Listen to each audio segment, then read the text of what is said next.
সম্মানিত ভাইরা আমার, আমেরিকাতে বক্তৃতা দিয়েছেন, মুসলমান হয়েছে। ইংল্যান্ডে বক্তৃতা দিয়েছেন, মুসলমান হয়েছে।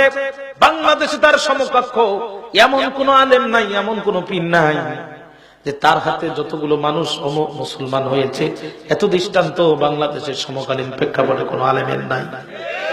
বড় বড় দরবার আমার দেশের আছে, আমি শ্রদ্ধা করি, বিরোধিতা করি না, কিন্তু আল্লামা সাঈদীর হাতে যত মানুষ মুসলমান হয়েছে এমন একটা মানুষ তার সমকক্ষ বর্তমান বাংলাদেশে দেখাতে পারবেন না।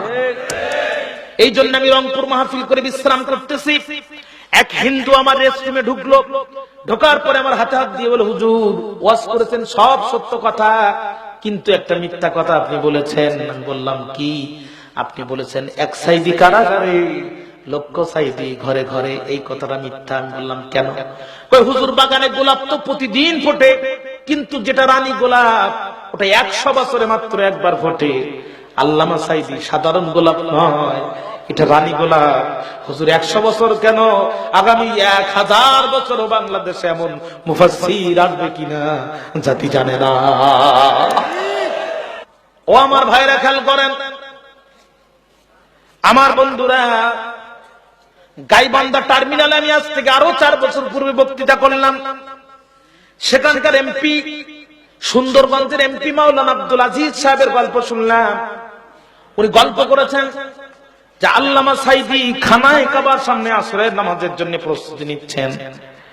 এমন সময় খানায়ে কাবার ইমাম আল্লামা সুদাইসি উনি আসলেন নামাজ পড়ানোর জন্য। যেই না দেখলেন সাঈদী সাহেব দাঁড়ানো, খানায়ে কাবার ইমাম যে আল্লামা সাঈদীকে জড়ায় ধরে ঠোঁটে আর কপালে 5 মিনিট ধরে চুমা খেয়েছে।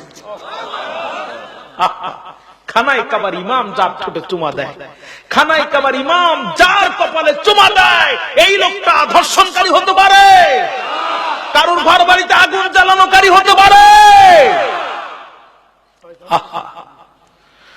বন্ধুরা আমার, যার ভাইয়ের হত্যা মামলায় আল্লামা সাঈদীকে কারাগারে নেওয়া হলো, সেই শুকুরঞ্জন সেন বালি, ওনাকে আমার ভাইরা, ওনাকে আল্লামা সাঈদীর বিরুদ্ধে সাক্ষী দেওয়ার জন্য প্রস্তুত করা হলো।